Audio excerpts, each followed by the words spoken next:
For the year 2020, I'm making a video review for every new movie I watch, whether in theaters or at home, and on August 9th, I watched Promare. Welcome to my year in movies. This is Talking to Myself. As mentioned in my July recap, I mentioned I was going to get to see my boyfriend.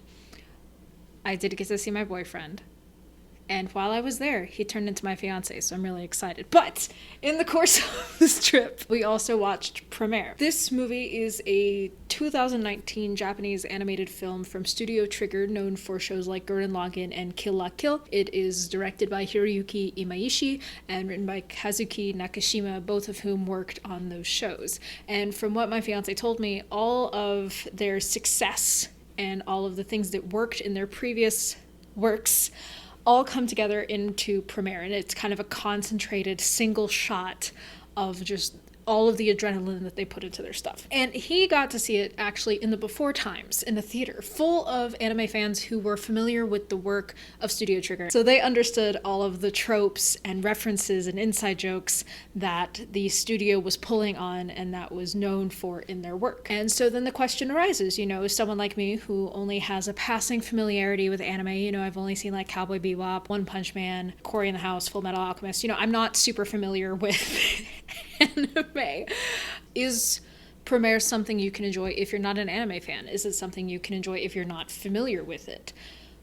Let's find out. So in order to fully give my thoughts and explain the film and explain what works about it, I'm gonna in order to explain the film, what works about it, and give my thoughts on it, I am going to have to spoil the film. That's not a detriment to the film. It honestly doesn't matter if you know the plot points or not, but we'll be spoiling the film.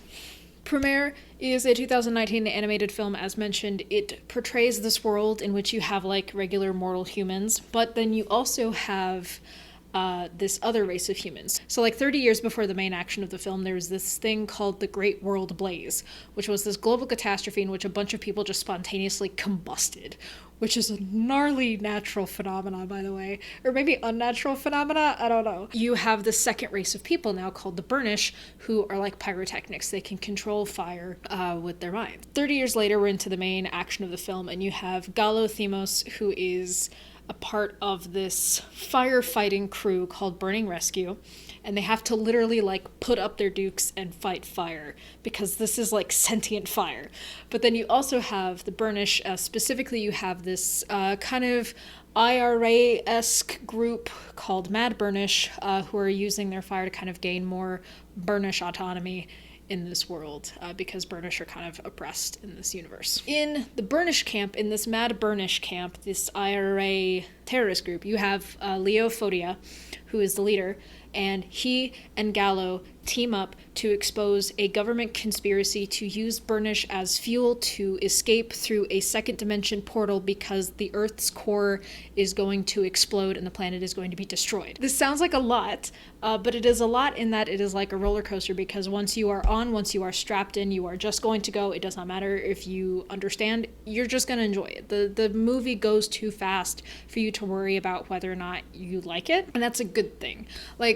That sounds like a bad thing to say, but it is confident in what it is. It doesn't need to prove itself to its audience. It knows what you're here for, and it knows that you're here for giant Gundam fights, and we have to get to that in T-minus 70 minutes, so we can spend the back half of this movie fighting giant robots over an intergalactic dimensional space portal. One way I can describe this film is that it did remind me a lot of Into the Spider-Verse, because both of those films use very innovative, vibrant, visually interesting designs to tell its story. From even just the opening credits of Promare, we are treated to a very bright Technicolor, almost vaporwave kind of color palette that's very bright and very eye-catching. They use geometry in really interesting ways. So in the same way that Spider-Verse has lots of dots to kind of evoke the comic book pattern, this film uses triangles for all of its fire, burnish-related imagery. And then for everything else, even sun glare is in squares. And it's a really neat shorthand to kind of convey the distinction and show that in a concrete way, but even down to the tiniest details, you can see the difference. The pace is fast. The world building is efficient.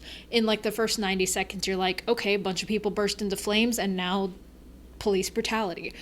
we understand everything, and that's really all we need to understand in this world. And it's really neat the way they kind of establish everything, and the way they are just like, yeah, this is how it works. It has a measure of self-awareness to it. They have a device later in the film that's literally called the Deus Ex Machina, and I really appreciate that because it understands what it is. It understands what you're here for.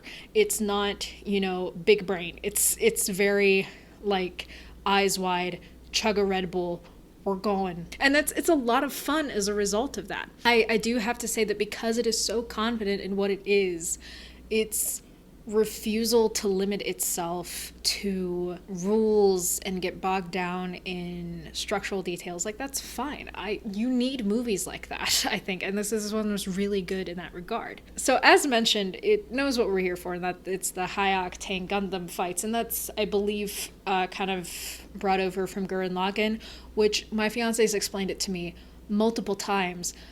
I still think it's about those two ravens from Norse mythology that tell the future. But like Gurren Lagann is all about like bigger and bigger and bigger and bigger and bigger. And that kind of happens here. Gallo and Leo, they combine forces and they build like this Gundam super firefighter but also burnish robot, and they're gonna fight the president, the governor. They're gonna fight the governor. They're gonna strap in, and like the robots that they make just keep getting bigger and bigger, and it's to the point where they're like planet sized. It's absolutely mind-boggling. That's what the entire back half of the movie is. They go and they're like, all right, we're gonna start the clock and we're gonna give you as much information, character, plot, whatever, but as soon as we hit the halfway point, Leo's gonna figure out that he's like special. He's gonna unlock his burnish abilities.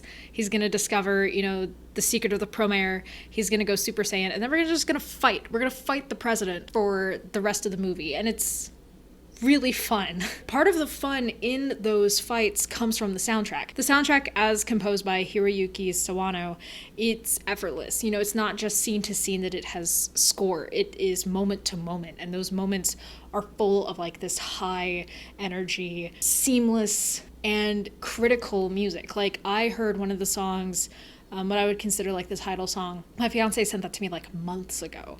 But as soon as I heard it again, like, I was instantly transported back to like, oh yes, this is the song. That's the song. That's what it is.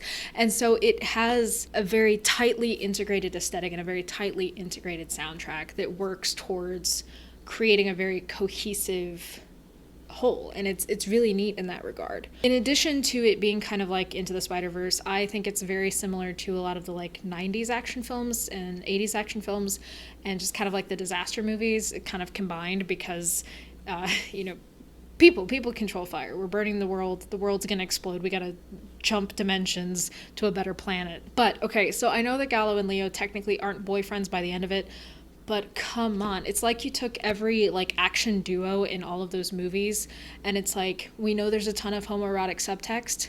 It's not just subtext anymore. I know they aren't technically boyfriends by the end of it, but they combine their names in two different ways. They're drift compatible, baby.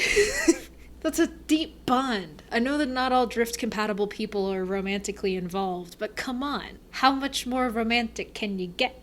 I don't know.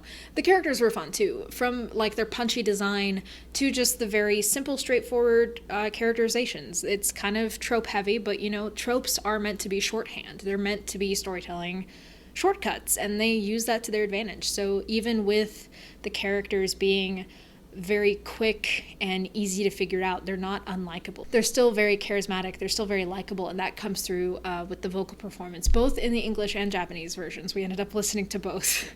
Just by sheer coincidence. So yeah, is this a film for non-anime fans? Is this a film for even non-Studio Trigger fans? Honestly, I think so. It's too high energy and too much fun to not be for a general audience. I will say there's a ton of inside jokes and references that you may lose, and so maybe there's like a sheen of enjoyment that you're not getting, so maybe that luster won't be as bright to you, but by no means is it something you can just disregard. Like, even if you don't get the full experience, the experience you get is still a ton of fun and still very much worth jumping into. It's relatively quick. I think it's under 2 hours. It's fun. It's a fun like group movie night film, I think, and it's pretty cool. I really enjoyed it. I thought it was a lot of fun, and we technically got engaged in the middle of it, so that's cool too. But yeah, Promare is a cool time. I may check out Gurren Lagann, I may check out Kill La Kill and watch some more of that. But yeah, it was a lot of fun. This has been My Year in Movies. Thank you for watching.